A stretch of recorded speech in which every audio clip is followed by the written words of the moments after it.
বাবা মা জানিয়েছেন তারা পানিহাটিতে বিজেপির পক্ষ থেকে ভোটে প্রার্থী হবেন। দেখুন, এর মধ্যে কোনো অন্যায় নেই। কারোর এটা শুনে ভালো লাগবে, কারো খারাপ লাগবে, সেটা অন্য কথা, কিন্তু এর মধ্যে কোনো অপরাধ নেই, এটা ওনাদের অধিকার। কিন্তু খুব খারাপ লাগলো এইটা ঘোষণা করার সময় ওনারা কতগুলো কথা বললেন, বিশেষ করে অভয়ার বাবা সরাসরি সিপিআইএমকে, বামপন্থীদেরকে অভিযুক্ত করে কতগুলো কথা বললেন, যেগুলো শুনে একটুখানি খারাপ লাগলো। যদিও খারাপ লাগলেও, রাগ হয়েছে বলবো না, খারাপ লাগলেই বলবো। এবং খারাপ লাগলেও পাল্টা কোনো রকম কোনো রূঢ় কথা, কোনো আক্রমণাত্মক কথা আর যাকেই বলি না কেন, এনাদের দুজনকে বলার কোনো প্রশ্নই উঠছে না, সেই কাজ করব না। কারণ এইটা ঘটনা, একটি তার নিজের সন্তানকে, একটি এত অল্প বয়সী একজন মেয়েকে তার যদি এইরকমভাবে হারাতে হয় কোনো বাবাকে মাকে, তাহলে তাদের সেই যে ট্রমা, সেই যে যন্ত্রণা, সেই যন্ত্রণা যতদিন বেঁচে থাকবেন ততদিন সেই বোঝা ওনাদেরকে কাঁধে বয়ে নিয়ে যেতে হবে। সেই যন্ত্রণায় ওনাদেরকে রাত জাগতে হবে, বারবার রাতে ঘুম ভেঙে যাবে। সুতরাং এই রকম অবস্থায় সন্তানকে হারিয়েছেন যে বাবা মা, তারা যদি দুটো কোনো কথা বলেও থাকেন এমন যে কথাগুলো কিনা আমাদের জন্য খারাপ বা অনুচিত মনে হয়েছে, তার জন্য তাদেরকে পাল্টা আক্রমণ করার কাজ করব না।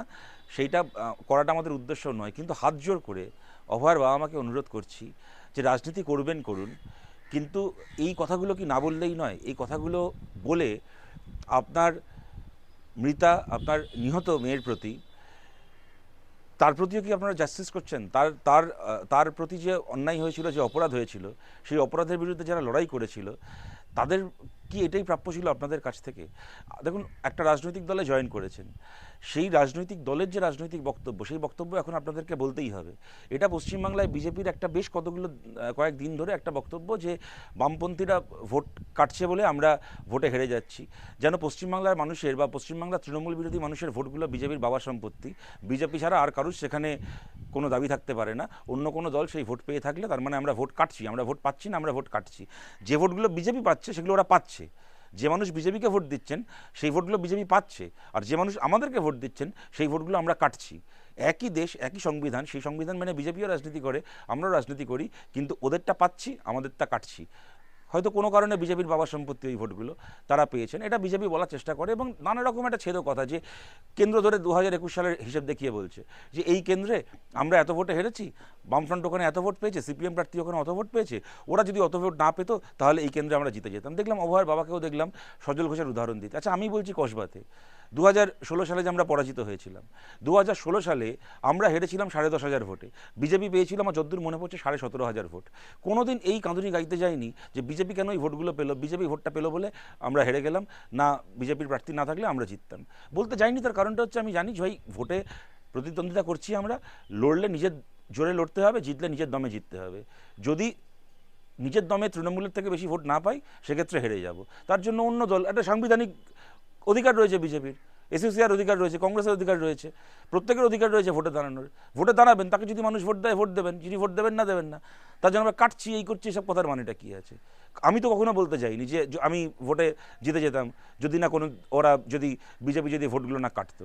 এরকমভাবে 2016 সালে আমরা একটার পর একটা কেন্দ্র এরকমভাবে বলে যেতে পারি। কিন্তু এইগুলো তো, এই যে আজকে আমি বলছি 2024 সালে অভয়ার বাবা বলছেন, দমদমের উদাহরণ দিচ্ছেন, তাদের যেখানে বাড়ি সেই দমদম কেন্দ্র, বামফ্রন্ট প্রার্থী যদি ভোটগুলো, তিনি যে ভোট পেয়েছেন যদি না পেতেন তাহলে সেই ভোটটা যদি বিজেপি পেত, বিজেপি জিতে যেত।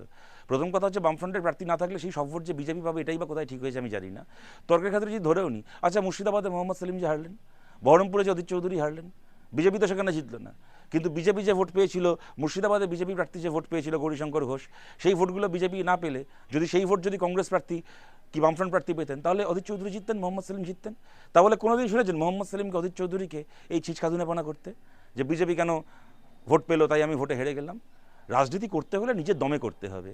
অন্যের কাঁধে বন্দুক রেখে খাটিয়ায় বসে অন্য লোক আমাকে কাঁধে করে বয়ে নিয়ে যাবে আর আমি অন্যের কাঁধে চড়ে সিংহাসনে গিয়ে বসবো, এই সমস্ত ছলচাতুরি করে রাজনীতি করা যায় না।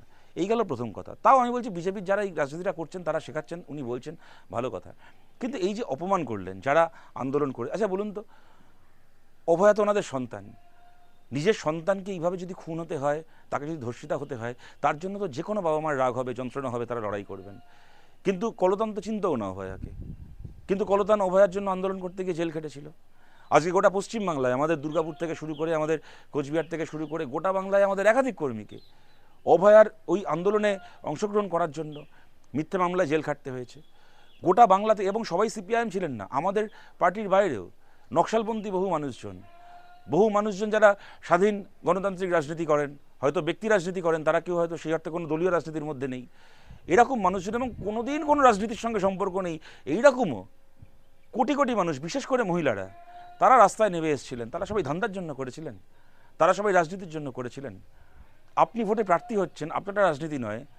আর যে মানুষটা জীবনে কোনোদিন কোনো রাজনৈতিক মিছিলে যাননি, কিন্তু রাতের পর রাত জেগেছেন জাস্টিস ফর অভয়া স্লোগান দিয়ে, জাস্টিস ফর আরজি কর স্লোগান দিয়ে, তারটা রাজনীতি হয়ে গেল, তারটা অপরাধ হয়ে গেল। আপনাকে ফোন করে বলা হয়েছিল, আপনাদেরকে ফোন করে বলা হয়েছিল সরকারের পক্ষ থেকে যে আপনার মেয়ে নাকি আত্মহত্যা করেছে, সুইসাইড করেছে। বলতে খারাপ লাগছে, আজকে অবধি হয়তো আপনারা জানতেন যে আপনাদের মেয়ে আত্মহত্যাই করেছে, যদি না সেদিন মীনাক্ষী কলতান এবং ডক্টর সুবর্ণ গোস্বামী সহ বাকিরা সেদিন ওই মৃতদেহের গাড়িটাকে না আটকাতো, যদি পোস্টমর্টমে বাধ্য না করতো। আপনাদেরকে ফোন করে যেটা বলা হয়েছিল, যে মিথ্যে কথাটা বলা হয়েছিল সরকারের পক্ষ থেকে, আজ অবধি হয়তো সেই মিথ্যেটাকেই সত্যি বলে আজ অবধি হয়তো নিজের মেয়ের ছবির সামনে দাঁড়িয়ে কাঁদতেন এইটা বলে যে, হ্যাঁ রে মা, তুই আত্মহত্যা করলি কেন, তোর মনে কী কষ্ট ছিল, এত বড় শাস্তি কেন আমাদেরকে দিলি। হয়তো আজ অব্দি নিজের মেয়ের ছবির সামনে দাঁড়িয়ে চোখের জল ফেলে মেয়েকেই অনুযোগটা করতেন, জানতেও পারতেন না যে ছবির ওভার থেকে আপনার মেয়ে বলছে যে বাবা মা বিশ্বাস করে আমি আত্মহত্যা করিনি, আমাকে ওরা মেরে ফেলেছিল, জানতেও পারতেন না, যদি সেদিন মীনাক্ষী কলতান সুবর্ণ গোস্বামীরা না থাকতো।